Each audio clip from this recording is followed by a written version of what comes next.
বলেছিলাম এখানে কি কি কালার হবে, উনি বলেছিল অফ হোয়াইট বা গোল্ডেন। তো আমি ছোট একটা মানুষ, আমার দিক থেকে আমি বলেছিলাম যে গোল্ডেন করলে অনেক ভালো লাগবে। আর এই গোল্ডেন কালার করার একটাই উদ্দেশ্য, সেটা হচ্ছে দেখেন আমাদের গ্রাম বাংলার ঐতিহ্য সংগ্রাম এবং আমাদের গ্রাম বাংলার প্রথম যাত্রা শুরু হয়েছে এই গরু গাড়ি দিয়ে। যখন রোদ ওঠে ভাই, যখন রোদ ওঠে, রোদের মৃদুল আলোক রশ্মিতে চকমুখে একটা রূপ ধারণ করে, যা দূর থেকে মনে হয় সোনা চকচক করতেছে মহাদেবপুরের প্রবেশ মুখে। দেখেন তো এটা কোথায়, আপনারা একটু গেস করেন কোথায় এটা। এটা আমাদের প্রাণপ্রিয় মহাদেবপুর। মহাদেবপুর মানে বুঝছেন, মহাদেবপুর আমাদের এটা কত উন্নত হয়েছে। মানে ক্যামেরাটা অন করলাম এই জন্য যে সামনে একটা ঐতিহ্যবাহী একটা চত্বর তৈরি করা হয়েছে, সেখানে সুন্দর একটা গরু গাড়ি স্থাপন করা হয়েছে। আর দেখেন অনেক মানুষজন দেখছে এটা। আর এই যে এইটাই আমাদের ঐতিহ্যবাহী গরু চত্বর। শুভ উদ্বোধন করেছে ফজলে হুদা এমপি, আমাদের এমপি সাহেব। তো তার কতটা প্রতিভা দেখছেন, দেখেন এইরকম একটা ঐতিহ্যবাহী চত্বর আমাদের উপহার দিয়েছে।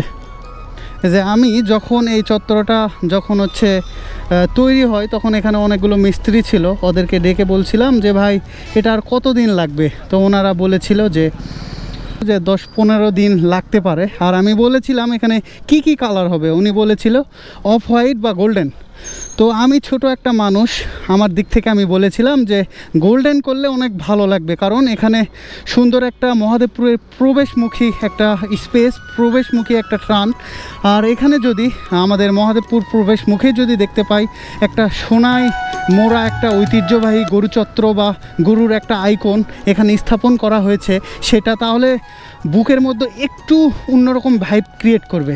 এইটার জন্য আমি আমার দৃষ্টিকোণ থেকে আমি বলেছিলাম যে আমি ছোট মানুষ, আমার যে ডিসিশানই নিতে হবে এটা কোনো বিষয় না।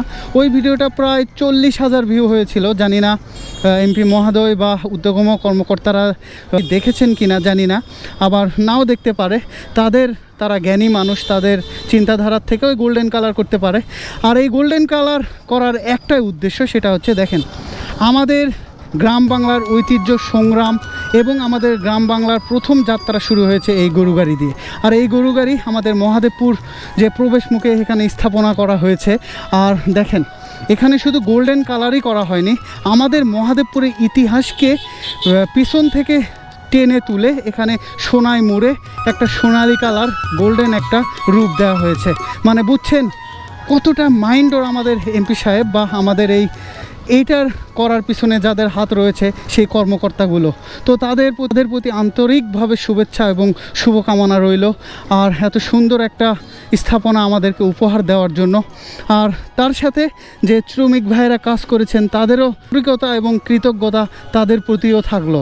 আর দেখেন এটা শুধু গরু চত্র বা গরুর গাড়ি নয়, এটা আমাদের গ্রাম বাংলার ইতিহাস এবং সৌন্দর্য এবং ভালোবাসা, সেইখান থেকে আমাদের এটা মেকিং করা হয়েছে। যখন রোদ ওঠে ভাই, যখন রোদ ওঠে, রোদের মৃদুল আলোক রশ্মিতে চকমুখে একটা রূপ ধারণ করে, যা দূর থেকে মনে হয় সোনা চকচক করতেছে মহাদেবপুরের প্রবেশ মুখে। আর যখন রাত হয় তখন এই যে দেখছেন ল্যান্ডপোস্টের বাতিগুলো, এই যে ল্যান্ডপোস্টগুলো দুই সাইডে দাঁড়িয়ে আছে এই রাস্তার মাঝখানে। রাতের বেলা আমাদের এই মাঝখানের ল্যান্ডপোস্টগুলো আমাদের মহাদেবপুরকে আলোকসজ্জায় আলোকিত করে তোলে। কত সুন্দর লাগছে দেখছেন, একজন রাখাল বসে আছে আর এই যে হাতে নিয়েছে লাঠি আর গরু নিয়ে যাচ্ছে, যা সত্যি আমাদের একটু ঠান্ডা মাথায় একটু সুন্দর নিস্তব্ধ পরিবেশে যদি এই ছবিটা দেখা হয় তাহলে আমাদের ইতিহাসে ফিরে যেতে বাধ্য করে। দেখছেন তো এটাই অনুভূতি ছিল আমার মতো একটা ছোট মানুষের। ভিডিও জানি না তারা দেখছে কি না, তারা জ্ঞানী মানুষ, তাদের চিন্তাধারা থেকেও হইতে পারে। কিন্তু এখন এসে আমি এই গোল্ডেন কালারটা দেখে মানে ভাই কি বলবো, আমি অপূর্ব ভালো লাগা কাজ করতেছে, চমৎকার লাগতেছে ভাই।